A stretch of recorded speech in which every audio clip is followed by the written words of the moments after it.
I told myself, if I don't write 10 books, I want to write this one book. And the title just went through everything, the lifestyle that I was living.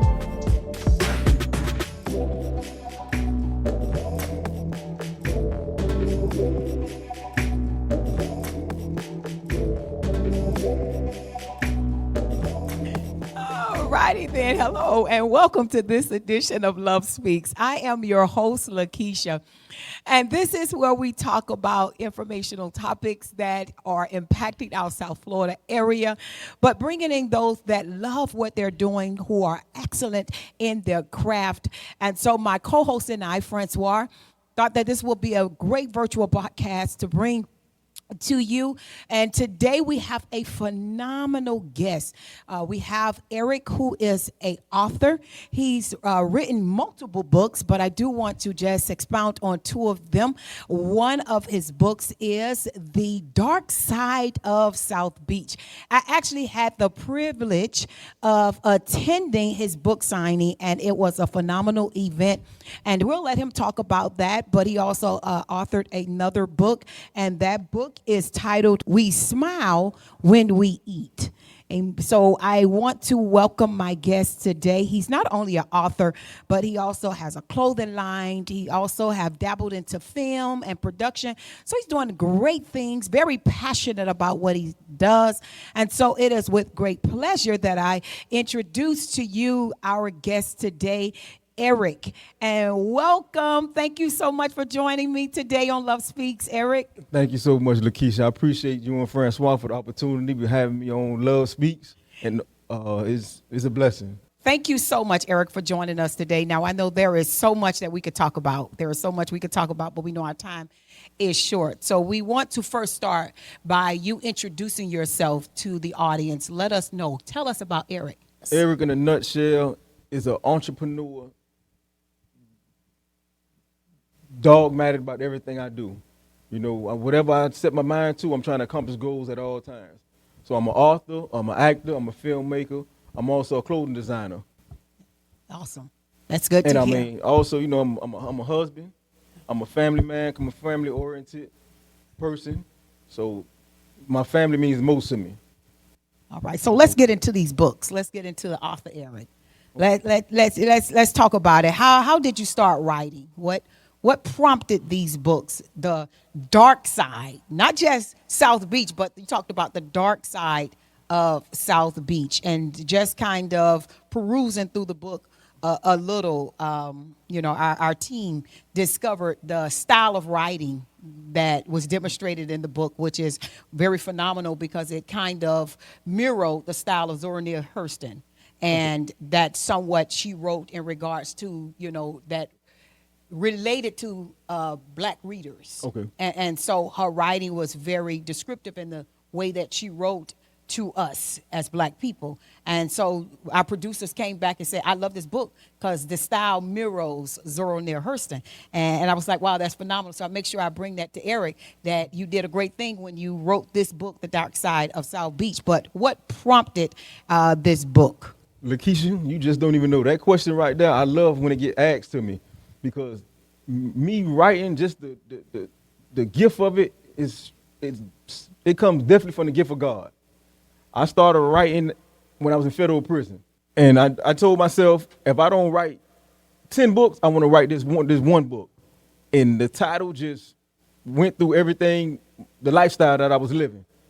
And the key to it also was basically, I noticed everyone, they always, when they come on South Beach, they always want to, they want to go on Miami Beach, quote unquote. So I was like, it's a dark side to South Beach. I always try to want to bring the people, the readers on the opposite end of Miami. And I called it the dark side of South Beach, just to shed light on the inner city.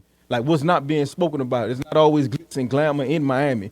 Although South Beach might be the glitz and glamour, but we really living in reality on the other side of the bridge. That's good, and I'm glad to hear that inspiration, because when I read the title of it, The Dark Side of South Beach, and I actually read the book itself, first couple of pages as I got into it, I was like, wow, this here really talk about the hood, and even though it was in third party, but I was still yet able to relate because I, like yourself, grew up and was raised in somewhat of what we would call the hood, and Exactly. having certain experiences and things that we might have seen from that place of, our upbringing, which were not pleasant, that did not necessarily mirror Miami Beach, like you said. But just talking about your writing and the writing style, what particular moment of your experience inspired you to become a writer? I know you mentioned while you were in federal prison, but what moment there that inspired you to write, not only about the dark side about South Beach, but what actually birthed that desire to write?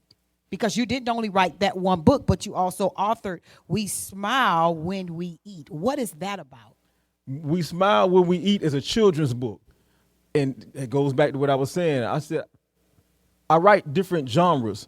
So I said, let me write this children's book just to give some type of motivation, inspiration to the youth. And just to acknowledge it, something with more graphic detail, colorful, something they can relate to, but it has substance to it. So there's going to get something. Also, at the end of the book, I have Q&As for the parents, just asking their kids. So it's just definitely something that has substance to it. And my style of writing, I treat my style of writing like a southpaw boxer. And it's the long format of the style, because most writers, they might write on a laptop and just edit and publish. Me, I'm old school with it. So I have to write in a pencil, get a notepad and pen first. I'm going to write it down, and then I'm going to type it out, and then I'm going to get it edited and published, because my style of writing is different. It's a long process, but that's how I started. I'm self-taught. Which is good to hear, because even as you're talking about your books, I want to kind of elaborate on the feeling you felt as an author. Having not one book, but two books, and working on your third and your fourth book, how does that make you feel when you look and you see, okay, look, I've accomplished this. I made this happen. Being self-taught, how did that make you feel, knowing that you have accomplished this goal that you were seeking to obtain? It's a wonderful feeling. I mean, I love it because I'm a ninth grade dropout. I dropped out of school in the ninth grade.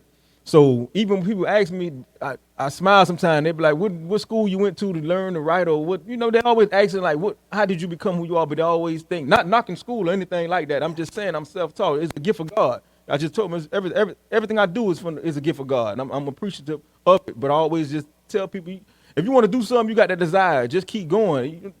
You chase your dreams. Yes. And so it just desire to keep going, and I just smile because everything is just like, it's blossoming, because I have the visions already in my mind. So everything is just playing out. It just takes time, but as I keep on chipping at that tree, everything just starts to play out. In regards to your statement of, just being self-taught and, kind of not going beyond as far as the ninth grade, but not only are you an author, but you are professionally trained as well in HVAC, and you're doing so much other wonderful things with your life, even having a rough start, to this thing called adulthood. You've accomplished so much. So what words can you give someone who might have been in your shoes, or may be in your shoes, that may be looking at their life that says, okay, I can't do this because I didn't get this education, and I can't do this because no one, trained me. What words of advice could you give to them as an author and as a professionally trained HVAC and a one I look at, who have conquered many, many, many barriers in life that would normally hold someone else back? You've done so many great things with your life.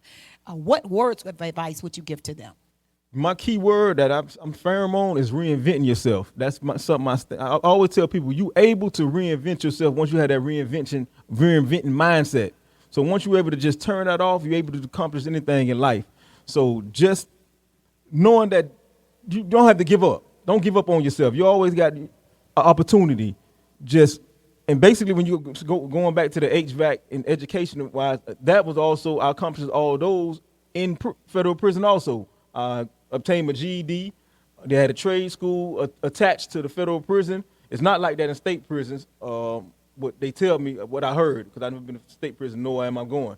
So, right. Just in being in the federal system, you have technical schools that you're able to get trades, whether it might be dental assistants, culinary arts, so on and so forth. learned to be a barber, and just happened to facility I was at, I was able to get my electrical construction and technology degree and also my HVAC degree. And I said I want to use this getting out, knowing that I have something firm I can stand on. I have a job that's an in-demand trade that I'm able to take care of my family, even though I have other endeavors that I'm doing for us being an author and a writer and filmmaker and so on and so forth. But I want to be able to take care of my family with my job 9 to 5 until I get to where I'm going. That's so good to hear. I love when you give your personal testimony, and every time I hear that testimony, it just excites me, makes my heart rejoice, because not many people you hear who goes to prison comes out in the position that you came out, where you got your GED. Not only did you get your GED, but you took advantage of a trade, and now you are not only reinvented yourself, but you've established yourself as where you are able to continue life without having to go back to prison because you had to find means or ways to hustle because you couldn't get a job to, Amen.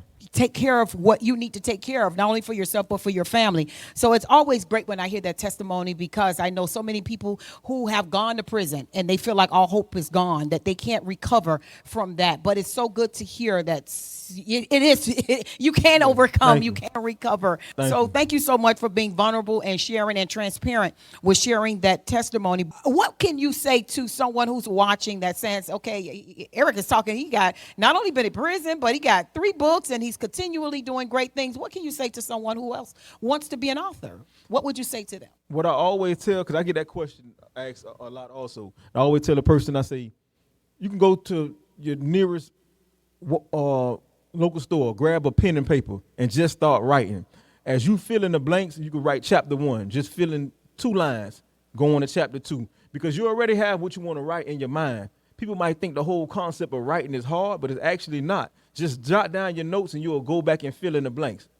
I'm just using the format I use, so it's just, you have to have that initiative. Just get it going. Don't worry about how long it's going to take, or just start. Just start the day. That's the main thing. The whole key to it is just to start. Once you start, you'll have a complete project. Okay. And I know you talked about being self-taught, but I know you have moved from being self-taught, tap into other resources. What resources can someone utilize who are considering becoming an author that also makes it? I'm like Eric, I'm self-taught. I haven't been through the educational system. I've dropped out of school. What tools or resources that you use that maybe you can leave to the guests that someone's watching that they can also utilize to help them as well as they pursue becoming an author or just becoming a better individual, reinventing themselves? What resources can they use? You have to read. I'm going to be honest. You have to read, because the world we live in is an ever-evolving world. So you have to read. So you could Google Author 101, I'm just giving a name. Something, just feed some type of literature that'll help you. And also you take advantage of YouTube, and we call it YouTube University.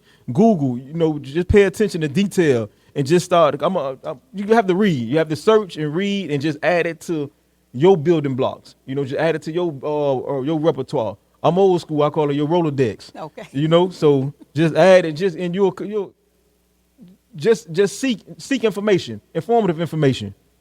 That is so important, because when we're talking about resources, those resources, I believe, are at our hands. Everyone I see walk around with a phone in their hand, and on that device, there are so many ways you can Google anything today. I tell anybody that Google, that search engine, you could put anything and something's going to pop up, and you'll be able to find the resources that you need to be able to help you in whatever area you're trying to advance in. Now, we talked about Eric as an author. Now, I want to talk about Eric as a actor and a film directing. What prompted you to get involved in acting and film directing? Not leaving no leaf unturned. That's it. That was my main goal. I said, I'm gonna try it out. Why not? It's something I thought about. I said, if I'm gonna be writing scripts for films, I said, why not put myself in a place? I learned. I'm Tyler Perry, 50 Cent, Ice Cube. I watch these individuals, knowing their stories, where they came from, and I see it being done. So I'm like, why not me? And so, like I say, just going forward at it. Just also going back, just reading and watching YouTube, videos on acting, little tutorials and stuff like that nature, and just reenacting. I might be in, my wife don't know sometimes, I might be in the bathroom in the mirror because you want to see how your face look on screen. So I'm talking to myself, reciting old movies that I love, and just trying to see it, just practicing, just keep practicing. Yeah. But I always tell people, not to cut you off, I always tell people that I work with, I say, if I ain't doing a good job, now just tell me, but I'm going to keep going. Are there any past or current projects you were working on that just kind of, that we may know that we need to keep an eye out for? Actually, I'm just completing Perfectly Imperfect already. I did the short film already, what was nominated in the Fort Lauderdale Film Festival, but I'm getting ready to wrap that up. And I have another sports drama that I'm tackling, high school football. We big on sports down here, so I got a short film coming out geared towards high school football. All righty then. We'll be looking forward to those projects as they come out. And so have your writing influenced your acting at all? Have the Dark Side of South Beach, has that influenced, Eric, the actor? Yes, it did. It did. It has. Because the characters in the book, people always ask me, so who am I? They ask me, they be like, which one are you in the book? I'm all the characters. Okay. So I wrote it from I call it the eye of the sky. My writing, just because I'm shedding light on all the characters, but all the characters are a piece of me. Okay. So as they read the book, just know that every single character there is talking about the life of Eric. A piece of Eric. A piece. Not all of it, Not but all. A piece of Eric. A piece. All right, that's good to know. So if you're looking and you want to get that book, make sure you look and check out for the Dark Side of South Beach, which you can get from Amazon, correct? Absolutely. All my books can be found on Amazon, Barnes & Noble. Anywhere you search for your reading literature, all my books will be found online, everywhere. So what's the next project you're working on? And before we get to the next project, I want to ask, who motivated you? Who motivated you? I know you said you wrote from when you were in prison, but is there anyone in particular that motivated you and inspires you to write and to act? Not only do I motivate myself, but also my wife. We go off, my family, and also my cousin Ball Greasy. We talk in the middle of the night, just going over ideas and stuff. And iron sharpens iron. So different stuff we share, ideas and so on and so forth. And he behind what he's been doing for over 25 years, and we just share ideas, go back and forth, and that helps me out a lot. So it's good to hear in regards to the motivation that you have. Also, I want to ask, what made you come up with the clothing line? So let's tap into that. With so many aspects of Eric we want to touch on today, the author, the actor, but also the clothing designer. What made you come up with a clothing line? And I know we have this cliche that, if you're a rapper, you're going to have a clothing line, so I guess if you're an author, you have a clothing line. But what inspired Eric to come out with the clothing line? I'm a fashionable person. I love to be fly, so I love fashion. So I said, let me dabble into it. Let me see if I could share some of my style to the world. And just loving and also just taking on the task, being able to create. I love to create. So I say, okay, let me just try the clothing line.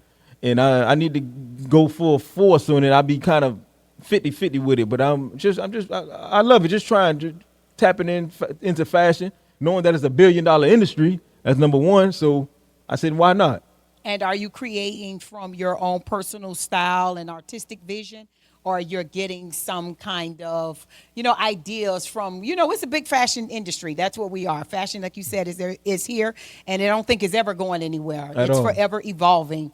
And I think sometimes they just bring back a lot of our old fashioned, recycle it, and then pour it out there again. My mom always said when growing up, we wore that when I was your age. Exactly. And now they bring it back and they just make it a fashion statement again. And it just take one person that goes viral. But are you using your own artistic, creative vision for these fashion designs? And, how much sooner can we see these designs either in the stores or where can we purchase to support Eric? I have a website. I'm just saying clothing.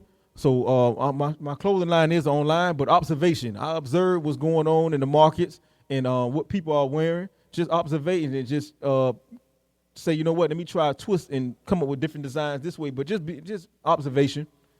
All right. righty then. That's good to hear. So we're talking about all your different projects that you have, and I am excited to see them as they continuously evolve. What upcoming projects are you excited about? Film. I'm dogmatic about the film, and just also executing my books, because although I have about 3 books published, I'm always writing something, jotting down something. So in all actuality, I got like 10 books ready. I just had to complete them. How do you balance all of the creativity and the endeavors all at once? Like, that's a lot. You got your clothing line, you have your books, your author, you have, the producing, you have the acting, film. And so how do you balance all of this all at once? Like eating food. Just, some days you might want to eat fruits today, some days you might want to eat salad. Because you can't try to do everything at one time. You got to just pace yourself. Pace yourself saying, okay, this week I'm going to finish up this book, or this week let me start editing the screenplay, and then the next week so on and so forth. Let me tap in, let me see if I can recreate some designs with the clothing line. So just pacing yourself. Okay. And so what advice would you give to newcomers?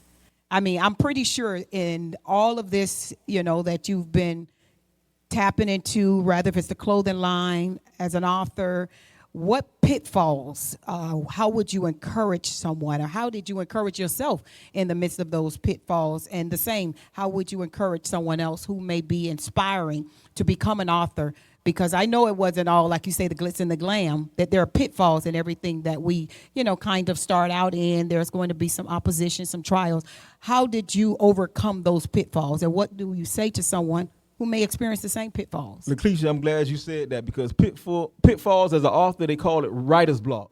Writer's block, the first time someone said that to me, I was like, what's writer's block? Writer's block is when at a point in time, you're not going to be able to write nothing for a week, 3 months, 6 months. Like, basically you won't be able to write the word "the," and it's going to happen. But when that happens, just push through it, because you're not going to want to be creative all the time.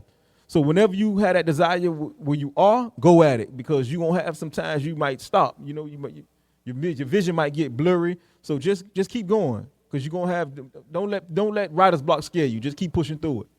All right. And how important is networking in your field?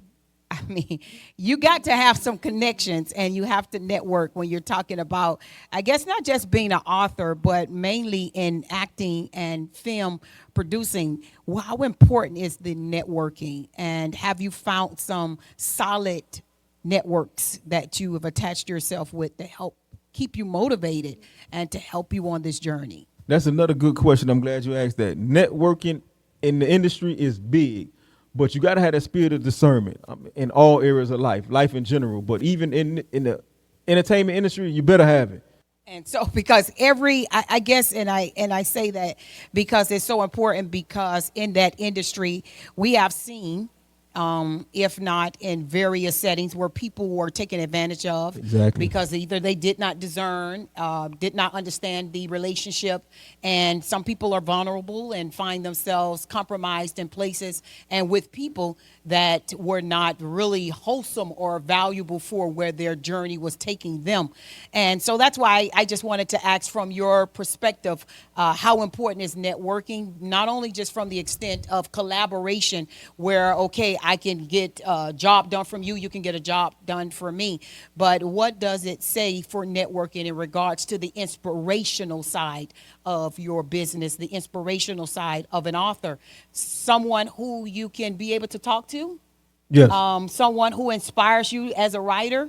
Who is that for you? I know you mentioned your wife, and you mentioned your family, and you mentioned your cousin, who you kind of, sharpen and iron with.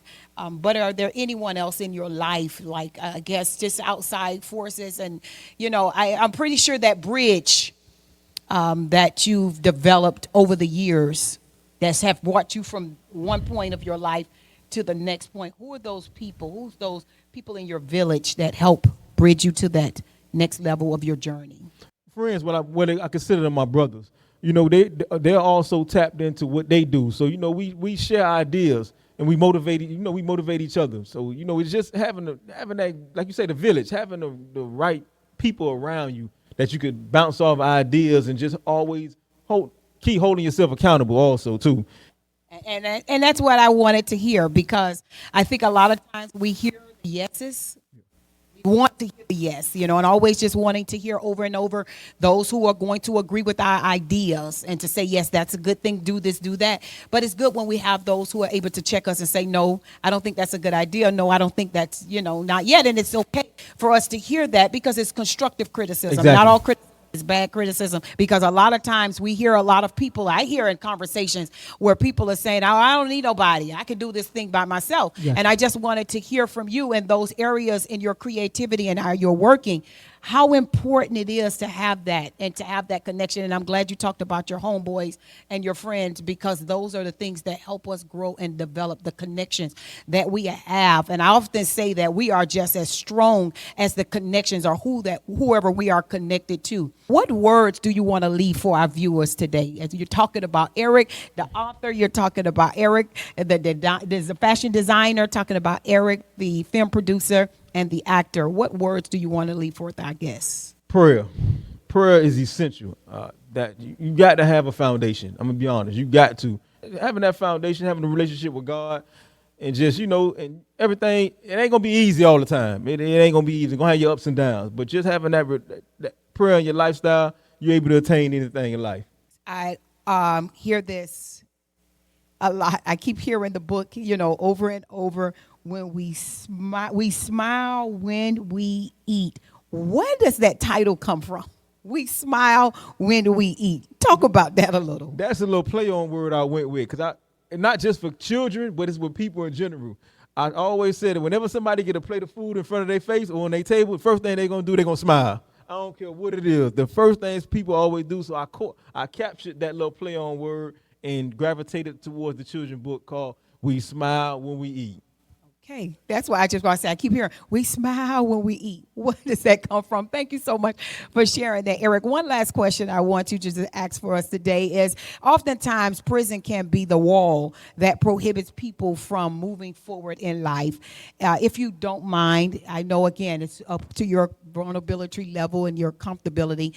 Can you talk more about your time in prison and how it made you the man you are today? Good question, LaKisha. I mean, prison, it ain't easy, because you will see some things that, in there, some people make it, some people don't make it out. So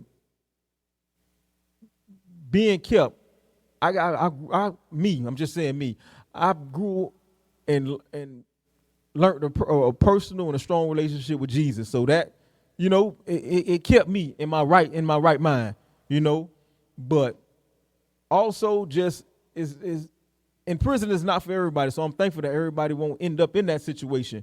But if you make it in that situation, you're able to make it out, having that right mindset, you can make it anywhere in the world. Just knowing that you don't want to go back in there. So it some people it molds you to be a better man in life, knowing that don't let the illusions of the world that tricked us as a younger individuals, where it might be for monetary or whatever it was that had you that allowed you to end up in there, just knowing that don't get tricked. We always say don't get tricked off the streets. So just don't be caught up with the illusions of the world.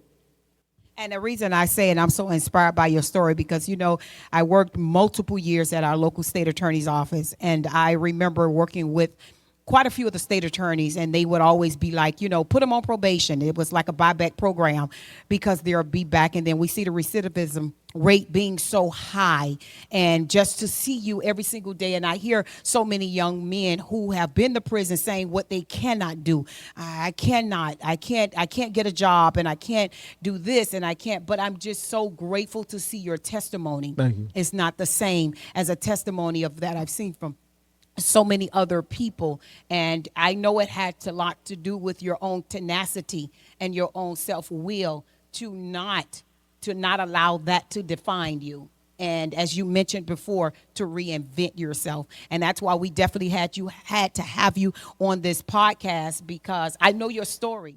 And Thank your you. story is a true testament to all of mankind. No matter what kind of adversity you faced in life, you are able to, and I want to say that to our viewers today, no matter what adversity you face in life, you are able to overcome and to conquer it, because Eric sits here as a testimony to all of us. You know, I tell you again, when I sat doing my work, it was something that I heard every single day, that men, when they went to jail, especially our African-American men, that they just throw them away and there are no hope for them. And, you know, and they'll be back, and Exactly. that repeat offender, you know, and that's where, you know, you had so many terminologies that will come that they just automatically put onto our men, habitual offenders. And I thank God that you never became an habitual offender, you know, you never became a repeat. You changed your life and reinvented yourself. And now, as a result, an author of multiple books. Thank you. Film producer, acting, and you're doing great things. A married man, Absolutely. you know, a family man. Absolutely. So yes, you're great things. And so I just want to thank you again, Eric, for joining us on this episode of Love Speak, being vulnerable and sharing your testimony, sharing your story. And so I thank you for being a role model as well. You are truly a role model to all of young men. And that's why you have a voice, you have a message that speaks louder. Your message and your voice speaks louder than anything that this government or these local officials or anything, our prison systems, will try to speak over our young people. So thank you again for being a model. Thank you for being a model for all of mankind and all of young people, not just men, but women as well, because your story is an inspiration to all of us, because it's about overcoming. Thank you. So thank you. Thank Do you you. want any last words before I close us out? Just thanking you and the whole cast of Love Speaks. Just thank y'all for the opportunity. I always tell people, preparation meets opportunity, it end up as a blessing. Thank you again. And again, thank you for being a model for those who may be going through life's toughest situations. Again, thank you so much for joining us on this episode of Love Speak. Again, I've been your host, LaKisha Carvil. Thank you again. Remember to subscribe, click the link below, and share this broadcast. Share Eric's story. Let it go viral. Let every single individual know that is going through life obstacles and life trials that they too can overcome. He'll definitely do it for you, and he'll do it for me. Thank you again. See you next time. Have a great one.